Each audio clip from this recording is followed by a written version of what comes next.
Ayan, hello mga katendera, hello mga sukit loves. Ayan, good afternoon po sa inyong lahat and welcome ulit dito sa ating YouTube channel, Tendera ng Summer, and welcome din dito sa ating sari-sari store. So time check tayo, ayan, time check muna tayo. Ayan, ngayon ay November 13 at yung oras natin ay 3:50 na po ng hapon. Ang iba yung ano natin, iba yung kulay ng ating video ngayon kasi yung sikat ng araw ay pumapasok. Ayan, ayan o, ito o, pumapasok na siya dito sa loob ng aming tindahan. Kasi doon wala kaming trapa, so lagi yan napasok pag ganitong oras. So, andito na sa loob ng tindahan namin yung sikat ng araw. Ayan, dito sa may banda baba. So, dito lang ako na side para hindi masyado, hindi tayo nasisikatan ng araw. So, meron ako dito, i-share ko sa inyo ngayong araw ay itong mga paninda ko ng mga laman. So, ano nga ba ang mga tinitinda ni tendera ng Summer, ayan, na mga gulay at mga lamas dito sa tindahan. So, kayo ba mga kasari ay nagtitinda rin ba kayo ng mga lamas or mga gulay dyan sa inyong mga sari-sari store? So, ito yung share ko ngayon. Naisip ko lang siya naisip ko ngayon na mag-vlog tapos i-share ko itong mga napamili ko ng mga gulay ngayong araw. So, hindi ako masyado nag-vlog ng mga ganito. So, paminsan-minsan lang. Karamihan ng binavlog ko lang ay sa mga groceries namin. Pero itong mga gulay, bihira ako mag-vlog sa inyo. Pero ngayon ay i-share ko na din kung ano yung mga paninda ko dito sa tindahan ng mga gulay. Paano ba magtinda ng mga gulay, ng mga lamas, ng mga pangsahog, no? Kasi ito ay mabenta ito sa ating mga sari-sari store. Lalo na yung mga lamas kasi tulad ng sibuyas, bawang, kamatis, lagi yan ginagamit sa araw-araw kasi tayo ay nagluluto araw-araw sa umaga, tanghali at gabi. So kailangan meron tayo ng mga items na mga ganito. Sibuyas, kamatis, yun. Kailangan ay meron tayo sa ating sari-sari store. Hindi lang groceries yung dapat na meron tayo sa ating mga tindahan, kundi pati ibang mga items. Kailangan meron din tayo ng mga pansahog, ng mga condiments, mga lamas, kung gulay, kung nagtitinda rin kayo ng gulay, kung mabili sa inyo yung gulay. Kaya ba magbenta sa inyo ng mga gulay? So kung kaya naman, kung pwede naman, magbenta na rin kayo ng mga gulay kasi maganda rin yung kumplito yung ating paninda sa ating mga sari-sari store. So yung iba hindi sila nagtitinda ng mga gulay kasi yung mga gulay ay mabilis masira. Mabilis talaga masira yung mga gulay. So kami kasi ay sa isla kami. So sobrang malayo kami sa city, no? Sobrang malayo kami sa city. Kaya nagtitinda rin ako ng mga gulay kasi may naghahanap ng mga gulay dito sa aming tindahan. Bago naman talaga ako nag-start magkaroon ng sari-sari store ay dito naman talaga ako nag-umpisa sa mga gulay. So, dati ay wala talaga akong ganito karaming paninda. Hindi grocery yung paninda ko noon. Dati mga gulay lang talaga yung mga paninda ko. Tapos yung mga lamas tulad ng sibuyas noon. Noon pa mga or 2013 siguro. So yan, mga gulay talaga kami. Dati naghihiwa-hiwa kami ng mga gulay. Gumagawa kami ng pakpet, naghihiwa-hiwa kami yung chapsoy, tapos yung sayote na hinihiwa-hiwa lang siya na maliliit. And ginagawa namin yan. Yan talaga yung ano namin dati. Naggugulay talaga kami, hihiwa-hiwa talaga kami ng mga gulay dito. Yun yung paninda namin nung ano lang kami, nag-uumpisa lang kami sa pagtitindahan. Pero habang tumagal ay nagkakaroon na kami ng ibang paninda. Hindi na kami naghihiwa ng mga gulay kasi hindi na namin kaya na magtitinda ka pa dito tapos naghihiwa-hiwa ka pa. So matagal kasi maghiwa-hiwa ng mga gulay. Binabalatan pa namin yun. Kaya hindi na namin nagagawa ngayon. So dito na lang ako sa sari-sari store na lang yung aking mga paninda. Pero may mga gulay pa ako pero kumbaga hindi ko na siya hinihiwa-hiwa. So ayan mga kasari, ano nga ba yung aking mga paninda na mga lamas or mga gulay dito sa tindahan. Hindi ko alam kung nakapag-vlog na ako nito na about dito sa mga gulay na to, sa mga lamas na to. Pero i-vlog natin ulit. Baka yung iba ay hindi pa nila napanood. Kung na-vlog ko man yun, kung nakapag-vlog man ako, baka hindi pa yung iba nakapanood, di ba? Yung mga bago nakasubscribe dyan, baka hindi pa nila napanood yung yung mga paninda ko na mga gulay or yung mga lamas. Ayan, sa mga hindi pa nakasubscribe sa ating YouTube channel. So, ayan, panoorin nyo at subscribe nyo na rin ako. Yung mga mahilig manood ng mga ganitong content tungkol sa mga sari-sari store.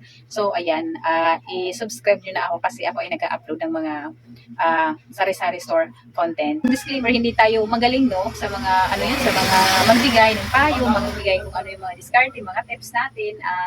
ano lang naman ay ito ay mga ano lang namin, kumbaga experience namin. Ito yung ginagawa namin dito sa aming sari-sari store. Ito yung paraan namin dito sa aming tindahan. Paano namin napalago yung aming sari-sari store, no? So, ito ay base sa aming mga ano lang to mga experience. Yung aking mga sinishare sa inyo. Ayan, may mga tinda ako naman ganito, no? So, palali yung kanyang tatak.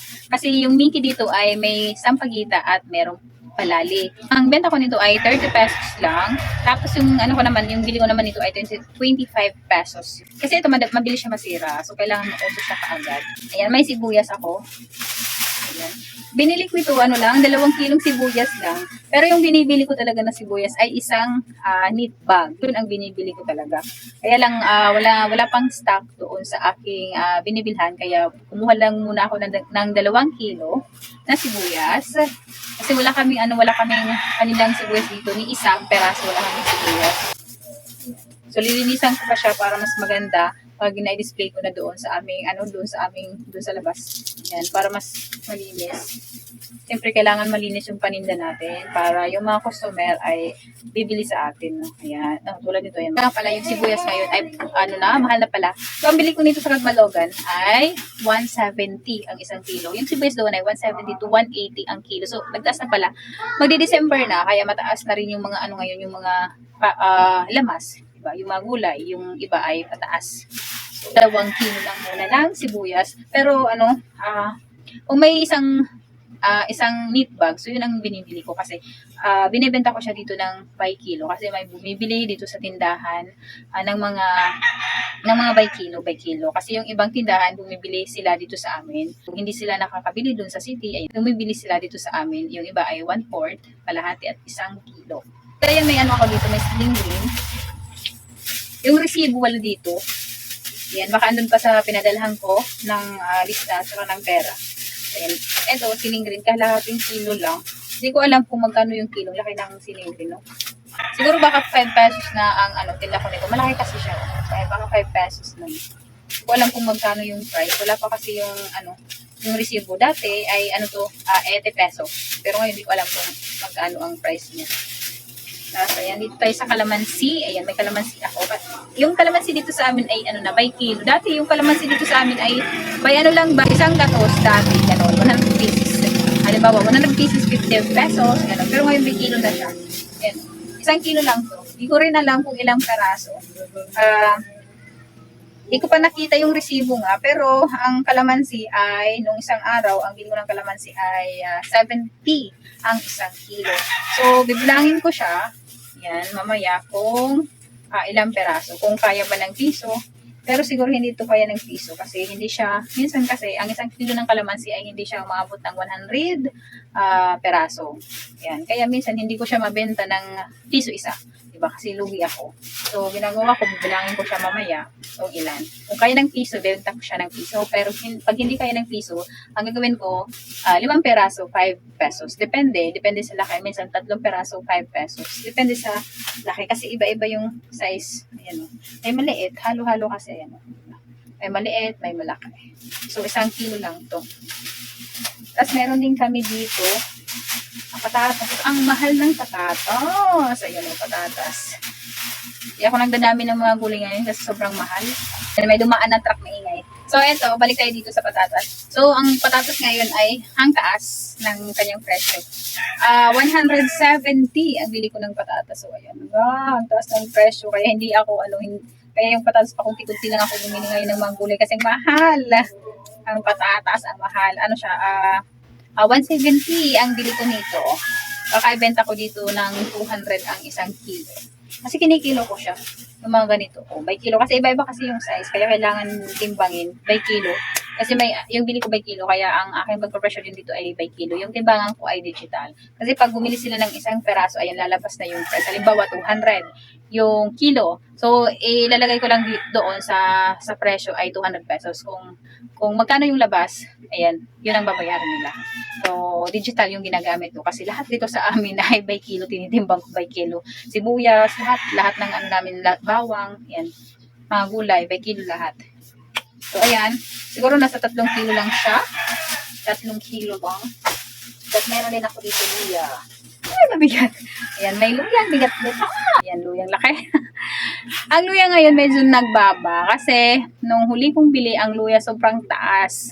Nasa 100 na ang kilo ng bili ko. Tapos ngayon medyo bumaba siya. Siguro madami ng stock ng luya kaya medyo bumaba yung presyo. So, ayan, minsan 90. Paiba-iba kasi yung price ng mga ganito. Hindi naman siya lagi na 100, hindi rin siya lagi na 90 or 80. Depende kung madami yung supply. Kung madami yung supply, so mababa ang presyo. Kung kunti, so mataas ang presyo. So, ngayon, medyo mura siya. Ang nabili ko na luya, kasi lang, 80 lang. 80 per kilo lang. So, di ba, mura na siya. Di ba? Medyo mas mura kasi minsan 100, nakakabili ako ng 100 ang kilo nito. So, ito ay 80 lang. So, bebenta ko rin to dito sa amin ay by kilo din. Same sa mga gulay, ganun din sa luya. Gumagaan din yan pag matagal na. So, wala akong permanenting price sa mga lamas at sa gulay kasi nakadepende kung magkano ko nabibili. Halimbawa, yung luya, nabili ko ngayon ng 80 pesos.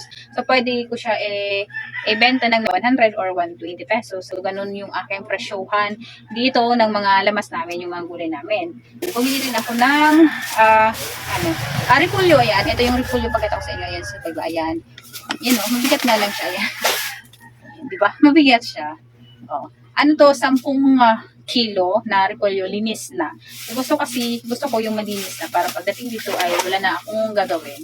Di-display ko na lang. Kasi dati bumibili ako ng repolyo ng isang knit bag. Di ba? Kung nagtitinda kayo ng mga gulay dyan, kung nakikita ninyo yung mga gulay, yung repolyo, di ba nakalagay sa isang knit bag, yung kulay red, yung babalatan pa. So, dati, yan ang kinukuha ko. Mas magandang gulay kasi ng repolyo yung mga galing Baguio na mga repolyo. So, ito naman ay galing Mindanao siya, galing Davao, itong klase na repolyo. So, ayan, ganito siya, yung klase ng repolyo. Pag galing siya ng Davao, Cagayan, ayan, mga ganitong klase. Pero pag galing ng Baguio, yung repolyo, hindi ganito. Yung mga bilog, tapos maganda yung galing Baguio ng mga repolyo. Medyo mas matamis yung galing Baguio na repolyo. So, 10 kilo, itong binili ko, linis na. Hindi na ako kumuha ng lilinisan pa. Kasi minsan kung, yung dati isang net, yung kinukuha ko na repolyo, isang bag, ang tawag dito. Minsan kasi, di ba, yung biyahe matagal. So, nalulusaw yung repolyo. Minsan yung isang sako, isang knit bag ng repolyo, pag nalinisan siya, kunti na lang, madami na yung bawas, madaming natanggal. Kasi, hindi mo naman ibubuhos. So, isang knit bag yung ibilin mo, kaya hindi mo alam kung maganda ba yung loob or hindi.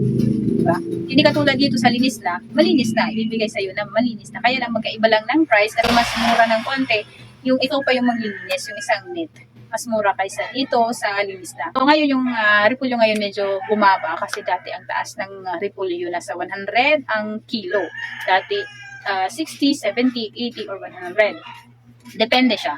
Ngayon medyo bumaba yung repolyo. Kaya ginawa ko, dinamihan ko na siya. Ginawa ko siya ng 10 kilo kasi dati hindi ako kumukuha ng 10 kilo. 5 kilos lang kasi medyo mataas at hindi naman madami yung nabili ng repolyo sa tindahan namin. Nasisira din yung mga gulay pag matagal na. Pero yung mga repolyo pag maganda rin naman, ayan tulad dito, maganda siya, hindi siya mabilis masira. Ang bili ko ngayon lang 50 pesos ang kilos, kaya bumili na ako ng 10 kilo kasi 500 lang yung punan ko dyan.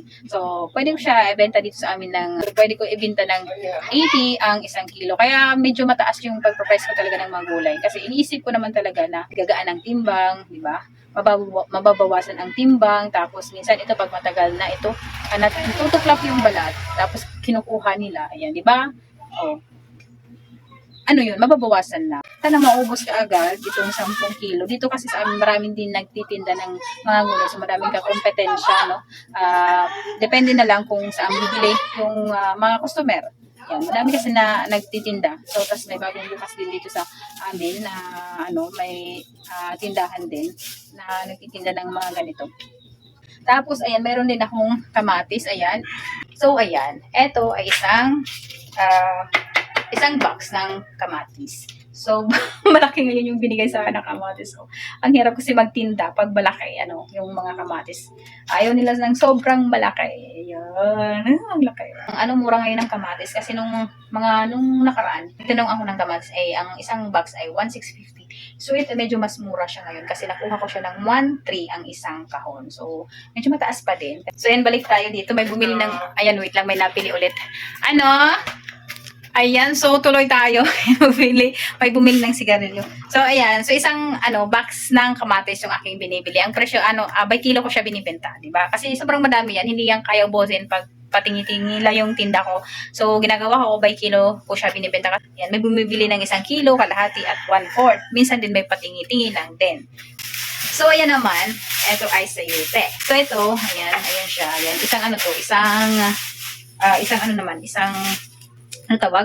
isang supot, kumbaga isang bag ng sayuti. Ito naman ay 20 kilos ang laman. So, ang kuha ko nito ay 400 ang isang bag. Isang ganito, isang supot is 20 kilos. So, 400 pesos yan ang kuha ko. So, 20 kilos lang yan. So, i-divide ko lang yan ng 400 plus pamasahe at saka labor. Kasi divide ko lang siya ng 20. So, binibenta ko rin dito yan ay by kilo din. Ang benta ko dito sa amin ay 35 ang 1 kilo. May bumibili kasi dito sa amin na gumagawa ng vegetable lumpia. Kaya may mga gulay din ako. Ayan. So, ayan, meron din akong lumpia wrapper. Kasi may naghahanap dito sa amin ng mga lumpia wrapper. Ayan, hello, shoutout sa iyo, Barbie. Gumagawa si Barbie store vlog ng lumpia wrapper. Ayan. Nag-order sa akin ng lumpia wrapper na 2 ganito. Kasi naggagawa siya ng lumpia vegetable. Kaya may sayuti kami. Kaya lang wala kaming carrots ngayon. So, 4 yung aking binili na lumpia wrapper. So, balik tayo dito. Ayan. So, wala kaming carrots. Wala sigurong carrots doon. Ayan, sa binilhan ko ng magulay. Wala akong ipapakita ng carrots sa inyo. Sana may carrots kasi dapat may carrots complete. May sayote, may repolyo, may patatas, may carrots. Kailangan kasama yung carrots pag mayroong kang repolyo at saka sayote. Kasi may bumibili dito sa amin naglulumpia vegetable. Kaya minsan may wrapper din kami. Nag-order din sila ng wrapper. Check ulit tayo. So, alas 4:32 na po. At, ayan, nakatakip pa ng karton yung aming tindahan. So, hindi na siya, wala nang araw, yun, di ba? So, hindi na siya pumapasok yung araw. Kasi tatanggalin ko na yung karton, bubuksan ko na yung unahan namin, bubuksan ko na. Tapos, i-display ko na itong mga gulay, itong mga lamas na napamili ko ngayong hapon. I-display ko na yan para okay na, para mamaya magtitinda na lang ako ng magtitinda, di ba? Para maganda na yung aming tindahan. So, dito ko siya din-display pala.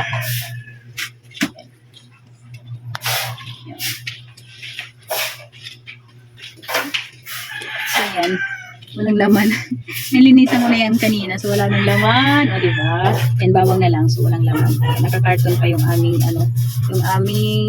tindahan dito sa labas. So, diba? Walang laman yan. So, diba? So, ayan, diba nakita nyo? Walang nakalagay na mga gulay doon, tsaka mga lamas kasi wala kaming mga lamas tsaka gulay. Yung nandun lang, yung bawang namin, yung ang natira. Kaya kaninang umaga naglinis na ako para ngayon. Ayan, para ngayon, i-display ko na lang siya kaagad itong mga napamili natin. So mamaya, maganda na naman yung aming friend doon sa unahan namin. Kasi may mga gulay na kami tsaka may mga lamas. Puno na naman. Kaya lang yung namin, yung sibuyas ay konti lang, 2 kilo lang. Mas maganda kung isang sako yung nabili ko para lahat, ibubuhos ko doon sa labas, no? Para pipili na lang sila. So, ayan, ito na lang muna yung share ko sa inyo, no? Itong mga palinda kong mga gulay lang muna. So, ayan mga katendera at mga sukilab, sana naman ay may natutunan naman kayo no, sa aking mga na-share dito sa ating vlog, dito sa ating YouTube channel. At kung hindi pa kayo nakasubscribe, ayan, subscribe nyo na yung ating YouTube channel, Tindera ng Samar. At click mo na rin yung bell kung gusto mo na lagi ka updated sa aking mga video na ina-upload dito sa ating channel, no? Yung mga panindang gulay ko lang muna yung share ko ngayon sa inyo. Okay, bye-bye. See you sa next vlog. Bye!